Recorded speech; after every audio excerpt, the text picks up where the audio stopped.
Prometerás a Deus e à Senhora Santa Maria que sempre, de maneira absoluta e sem concessões, manterás tua castidade para sempre. E que não obterás riquezas nem honras e nada, nem sequer essa espada te pertencerá. Que servirás a Deus como o mais pobre dos mortais, e que renunciará à vossa vontade até o fim dos dias. Que nunca abandonarás esta casa nem por uma causa forte ou débil, nem por um motivo melhor ou pior. Suportarás as más palavras. E se quiseres dormir, te façam velar. E se desejares velar, te mandem repousar. Pois és servo e escravo desta ordem, e has jurado proteger a cristandade com a tua vida. Pois o templo é a espada de Deus, e tu, templário, o braço forte que empunha sua ira.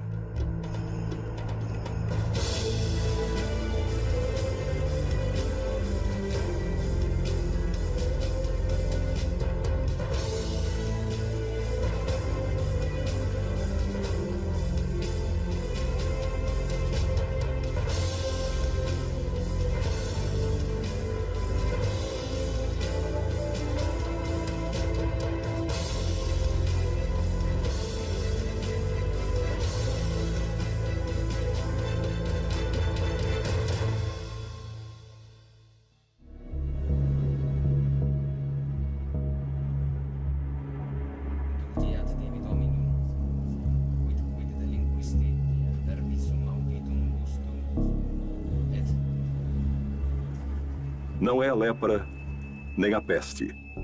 É outro mal ainda pior que infecta essas feridas. Uma maldição que corrompe e gangrena as extremidades de todos igualmente, de nobres, vassalos, de ricos e pobres. Um castigo divino chamado Fogo de Santo Antônio, que se cura apenas com a peregrinação aos lugares santos de Santiago e Jerusalém.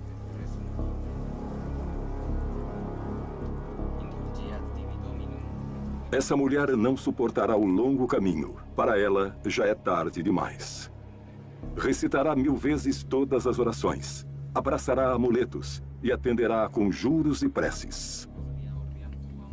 Mas o frio intenso e as mentiras acabarão consumindo tudo. Tudo, menos sua alma.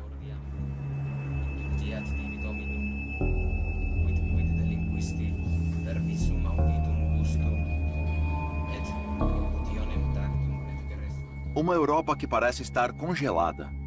Mais do que chamar de Baixa Idade Média, poderíamos chamar de o amanhecer da civilização cristã. No final do século XI, o que encontramos é uma sociedade que está relativamente feudal. Temos o Nosso Senhor, que governa todos esses territórios. Temos uma série de pessoas que trabalham para ele, são seus servos. A nobreza e o clero estão em um nível privilegiado, enquanto os braçais, os plebeus, se encontram em um patamar inferior na escala social. Digamos que as diferenças são importantes. Os braçais trabalham, os clérigos rezam e os nobres guerreiam.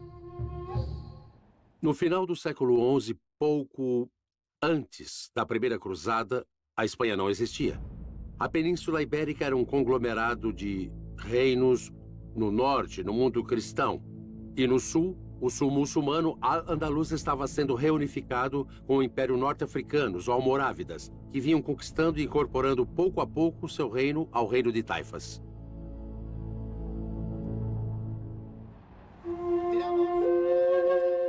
Não, tu não.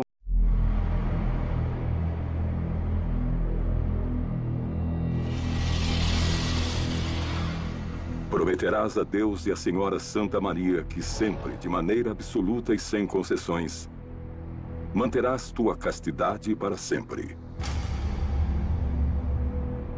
E que não obterás riquezas nem honras e nada, nem sequer essa espada te pertencerá. Que servirás a Deus como o mais pobre dos mortais, e que renunciará à vossa vontade até o fim dos dias. que nunca abandonarás esta casa nem por uma causa forte ou débil, nem por um motivo melhor ou pior. Suportarás as más palavras. E se quiseres dormir, te façam velar. E se desejares velar, te mandem repousar. Pois és servo e escravo desta ordem, e has jurado proteger a cristandade com a tua vida. Pois o templo é a espada de Deus, e tu, templário, o braço forte que empunha sua ira.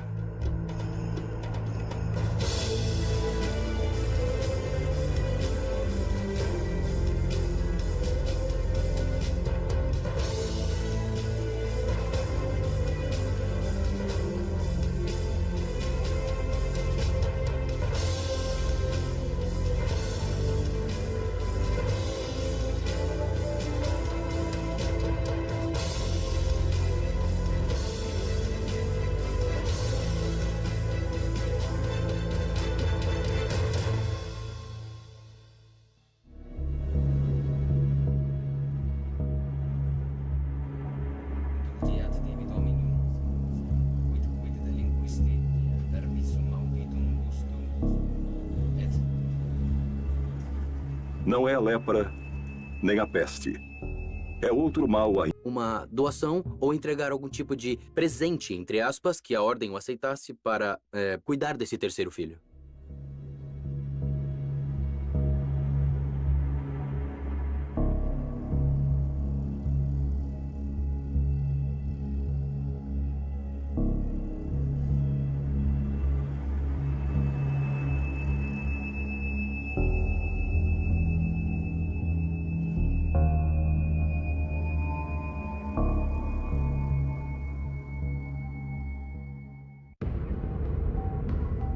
Alégio I, imperador de Bizâncio. Altivo, glutão e mulherengo. Compactuastes alianças e tivestes guerreado com todos e cada um de teus vizinhos. Todos desejam ocupar teus domínios, tua formosa capital, teu trono esplendoroso e a tua coroa. Constantinopla, a última das herdeiras de Roma, hoje é uma ratoeira. Hoje, no ano 1095 da Era de Nosso Senhor, tudo está prestes a mudar. Vindos do leste, a dinastia Seleucida e seus poderosos exércitos avançam sobre teus domínios.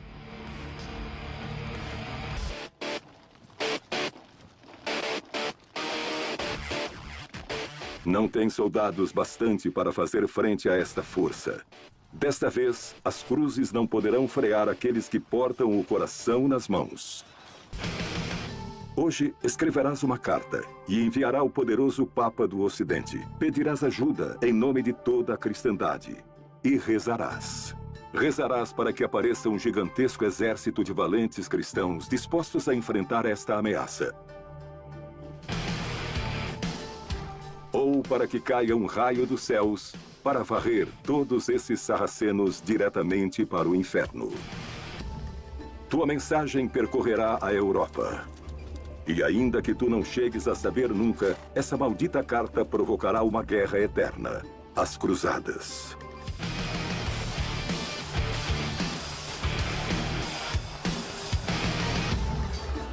Sim, seguramente foi Alejo I, com essa carta, que desencadeia a ideia de que a cristandade tem que fazer algo para evitar que os muçulmanos sigam avançando para o Ocidente. Provavelmente, do ponto de vista da grande política internacional, essa carta desencadeou todas essas questões.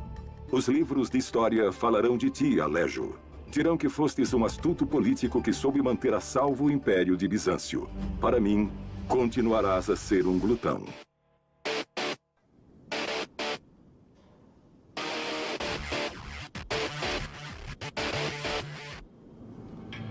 Antes da carta de Alejo I, havia uma série de movimentos que propunham a unidade do mundo cristão contra o Islã. Essas primeiras ações se dão principalmente na Península Ibérica, porque de lá não era preciso ir até Jerusalém combater os muçulmanos. Estes já estavam dentro da Europa, estavam aqui onde hoje está a Espanha. No ano de 1085 da Era de Nosso Senhor, Afonso VI, rei de León, havia tomado as praças de Coimbra, Madrid e Toledo. Pouco depois, um forte contingente almoravide desembarcou na península para socorrer seus irmãos muçulmanos, derrotando os leoneses na Batalha de Sagrajas. No ano de Nosso Senhor de 1094, Rodrigo Dias de Vivar el Cid conquistaria Valência.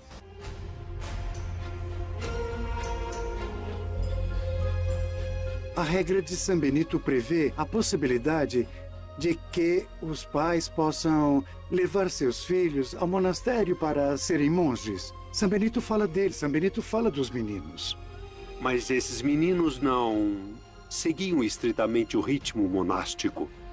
Para eles era bem mais suave. E só quando alcançavam determinada idade era quando decidiam se iniciavam o noviciado ou não.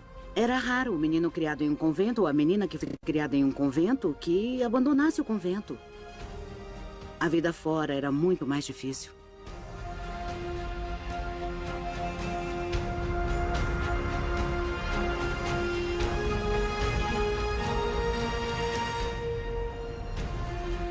Confia nesses monges, Artal.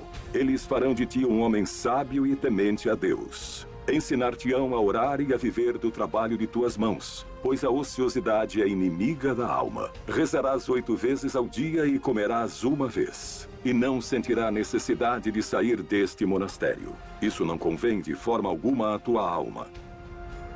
Jurarás obediência ao abade e aos teus irmãos. Prometerás ante a Nossa Senhora Santa Maria que sempre, de maneira absoluta e sem concessão, manterá para sempre a tua castidade.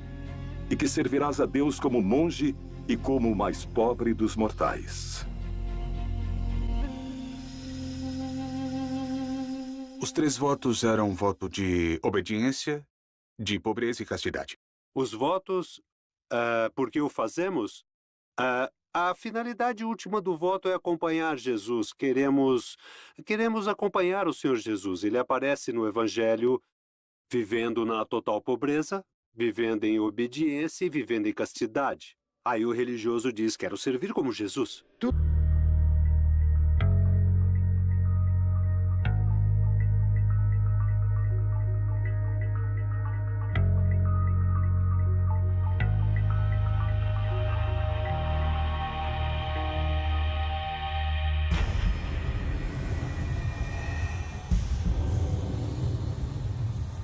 A ideia de unir todas as nações cristãs da Europa sob um único estandarte já anda por tempo demais rondando em tua cabeça. E essa carta, reclamando tua ajuda, chega em momento muito adequado. Parece ter caído dos céus. Sois Urbano, o segundo, o Papa de Roma. Quem melhor que tu para liderar essa união de infantes, reis e cavaleiros contra os inimigos de Deus? Hoje te armarás de valor e vais declarar a primeira das muitas cruzadas que estão para vir. Nas cercanias da cidade de Clermont, haviam se reunido milhares de fiéis dispostos a deixarem-se seduzir por tuas palavras. Fale-lhes de todas as atrocidades que estão sofrendo nossos irmãos cristãos no Oriente. Minta-lhes, diga-lhes que chegaram inclusive a queimar igrejas. Diga-lhes que tu, ou melhor ainda, diga-lhes que Deus, nosso Senhor, lhes ordena partir imediatamente para destruir essa raça vil que ocupa a Terra Santa. Prometa-lhes que todos aqueles que morrerem por esse empenho serão absolvidos de todos os seus pecados. Prometa-lhes a vida eterna. E quando lhes perguntar se poriam suas espadas a serviço dessa guerra santa, eles todos responderiam: Deus o quer, Deus o quer. Claro que nos dá a ideia de um personagem, de um papa muito imbuído nesse espírito que chamamos de reconquista da Península Ibérica, de cruzadas em geral, que devia provocar e que realmente provocou um efeito bem imediato nas pessoas de seu tempo, porque houve uma resposta massiva ao chamado do Papa em seu discurso nessa predicação de uma cruzada em Clermont-Ferrand em 1095.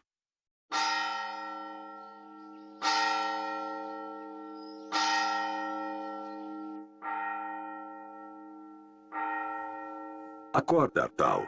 Toca uma matina. E não pode chegar tarde. Para manter a ordem estrita que rege esse monastério, temos de seguir ao pé da letra cada um dos 73 capítulos da regra de São Benito. Aprenda-a. Ela te dirá quando orar, quando trabalhar e quando repousar.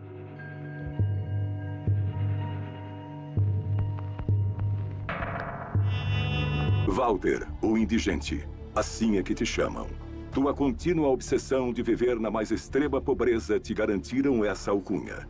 Teus dotes de orador serão decisivos na hora de convencer milhares de camponeses, deserdados e mendicantes sem futuro para que se unam ao valente e desastroso exército que logo partirá para a Terra Santa. Não será o único a liderar esta expedição. Pedro o Eremita, outro iluminado que acreditou no valor de face do mandado do Papa Urbano, já estava pregando pela Europa.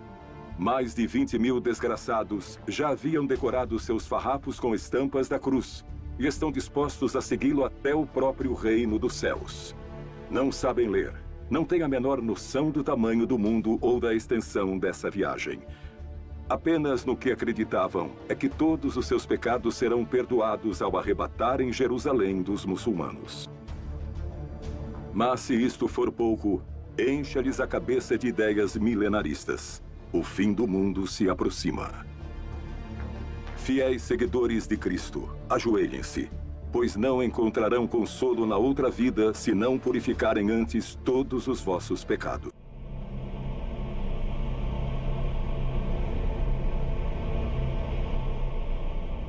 Pedro o Eremita, que era um louco, um iluminado, um homem convencido de seu caráter messiânico, que teria sido designado provavelmente por Deus para encabeçar um movimento que acabe com o Islã e com os muçulmanos hereges, os filhos do mal. Imbuído desse espírito de ir a Jerusalém, de recuperar a Terra Santa, embarca na Cruzada dos Pobres de modo absolutamente insensato.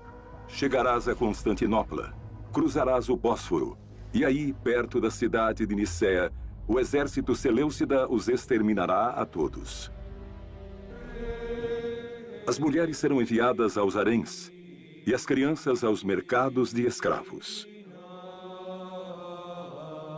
Pode-se dizer que Pedro Eremita foi uma criatura papal que saiu do controle do Papa. Essa seria talvez uma definição que melhor poderia lhe corresponder. Recorde das palavras do Apocalipse. Vi as almas dos que haviam sido degolados, e a cada uma lhe foi entregue uma vestimenta branca. Os cistercenses vestiam branco, adotaram o hábito branco como símbolo da pureza, como símbolo também de pobreza e, ao mesmo tempo, como símbolo que representa a luz de Deus, uma luz branca, uma luz que não tem cor. Usar roupas coloridas, como púrpura, azul e amarelo, implica no uso de corantes que, além de muito caros, são simbólicos, representam o poder, a nobreza. Estes trapos são os mais anacrônicos que temos, porque são dos séculos 10, 11, 12. Mas para mim facilita muito, porque ao me levantar de manhã, não preciso pensar que calças vestirei, que sapatos vou usar, qual camiseta vestir, de qual cor, etc. De modo algum, os mosteiros eram lugares enfadonhos, tinham uma atividade impressionante. Havia atividades o dia todo. Os que estudavam ficavam nas bibliotecas, aqueles que copiavam os códices, copiavam as pinturas, os que estavam na horta trabalhavam. Os mosteiros eram escolas de artesanato, eram hortos privilegiados, eram lugares onde se fazia vinho e onde, também em alguns mosteiros, também se fabricavam armas e se ensinava o uso delas. Eram centros de produção, pequenas fábricas que efetivamente exportavam por toda a Europa. Ainda que a ideia eclesiástica parecesse dizer tudo em contrário, na verdade, muitos clérigos da época combatiam com armas como qualquer soldado de seu tempo. Inclusive, havia muitos bispos que eram muito famosos por serem combatentes extraordinários, soldados que manejavam muito bem as espadas e as lanças. Aprendia-se desde o manejo de espadas até montar o cavalo. E não só isso, ensinava-se a fabricar uma bombarda, que era um dos canhões mais originais e mais primitivos a usar fogo grego e usar a pólvora, tudo isso.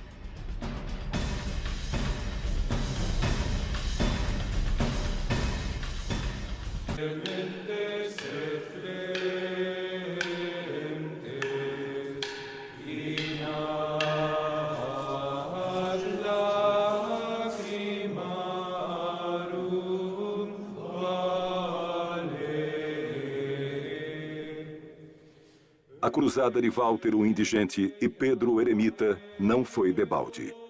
Os príncipes europeus haviam se unido frente a poderosos exércitos e não tardaram em chegar à Terra Santa. Centenas de cavaleiros uniram-se à cruzada promulgada pelo Papa Urbano.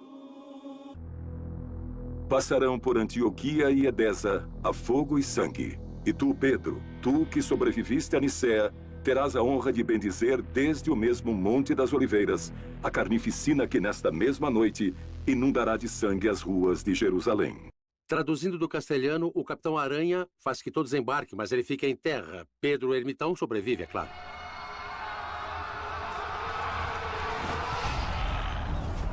Jejuareis por 3 dias. E assim como Josué fez em Jericó, marcharão descalços em procissão ao redor da cidade. E ao final de 9 dias, pela graça de Deus, suas muralhas se dissolverão. Construirão poderosos arietes e torres de assalto.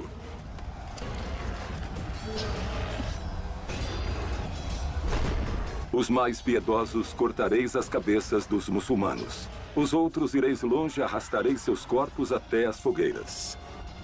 As ruas e praças de Jerusalém se encherão de mãos e pés cortados. E se derramará tanto sangue que os cadáveres nele flutuarão. O desfecho das cruzadas é muito triste, em todos os sentidos.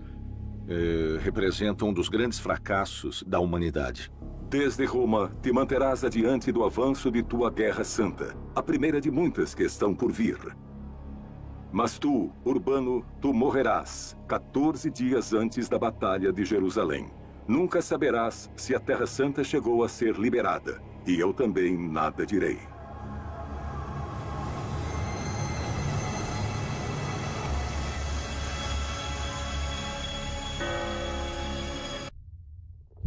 Todos vós sois culpados.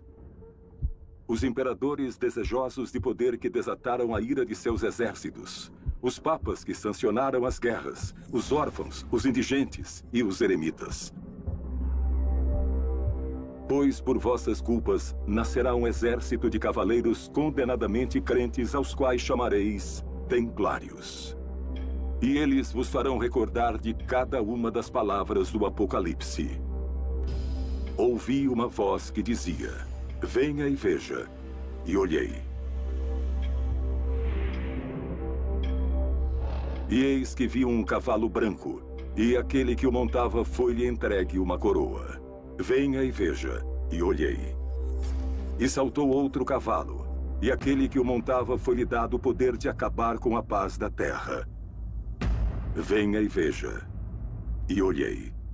E lá estava um cavalo negro, e aquele que o montava tinha uma balança na mão. Venha e veja. E olhei. E havia outro cavalo, e aquele que o montava tinha por nome Morte. E os reis da terra e todos os seus servos se esconderam, porque o grande dia de sua ira havia chegado. Se fazem barbaridades, coisas más e coisas mal feitas e continuam a fazer, então o nosso desafio é pararmos um pouco, entrar no coração humano e olhar as coisas com muita benevolência, com muita misericórdia, como diz no Evangelho. E se existem muitos desmandos, dizer, não é esse o caminho. Em nome de Alá, o compassivo, o misericordioso, e a ti somente servem, e a ti só imploram por ajuda, porque tu has criado um inimigo como este. Porque envias essas abomináveis cruzes vermelhas e esses demônios de olhos azuis que sabem apenas matar. Tu, o Todo-Poderoso. Diga, como poderá o Islã perdoar essa afronta? Como fazer para esquecer? Logo anoitecerá. Vós deveis orar. E também nós.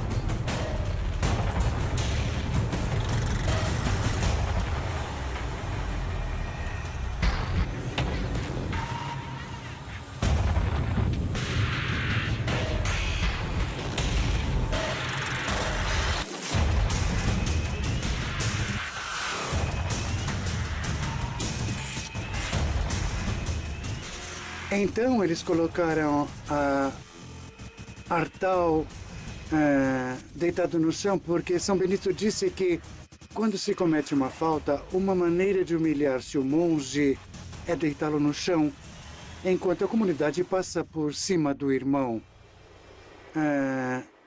Eu creio que é para sublinhar essa humilhação da falta, de algum modo, é fazendo penitência.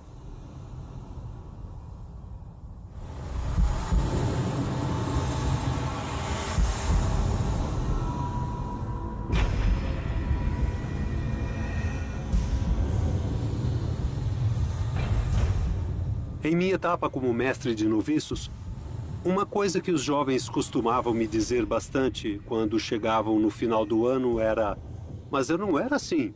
E eu dizia: como não eram assim? Claro que eram assim, mas não percebiam na ocasião. Não conseguiam descobrir o que eram realmente. E quando alguém vai descobrindo quem realmente é, tem que se enfrentar. Não se pode justificar nem fugir, tem que se enfrentar. E nesse sentido, isso é uma batalha do próprio coração, mas que tem uma grande recompensa.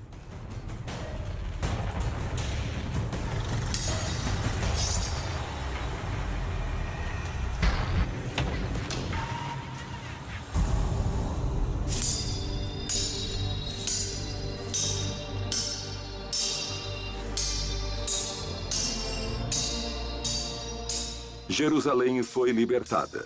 A cristandade é dona da terra que Jesus Cristo converteu em santa. Mas tenho de te advertir, pequeno Artal. Os inimigos são numerosos. Já afiam seus punhais com olhos encharcados de sangue. E logo lançarão suas garras sobre o reino de Jerusalém. Não precisamos de mais monges, já os temos em demasia. Necessitamos de cavaleiros puros, que não duvidem no momento de se entregar à ordem do templo e que não temam derramar seu sangue por Cristo. Para nós, homens do século XXI, é muito difícil entender o sentido de uma ordem militar da Idade Média. É muito difícil. As ordens militares surgem por derivação das grandes ordens religiosas. E surgem em torno de uma ideia que é ora et labora, ou seja, trabalho e oração. Ora et labora, neste caso, o trabalho da ordem militar é defender e lutar pela cristandade.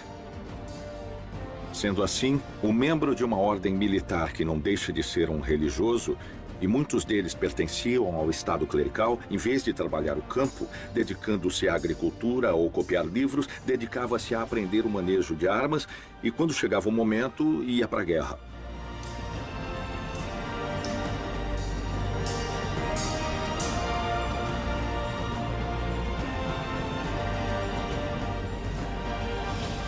Artal feliz?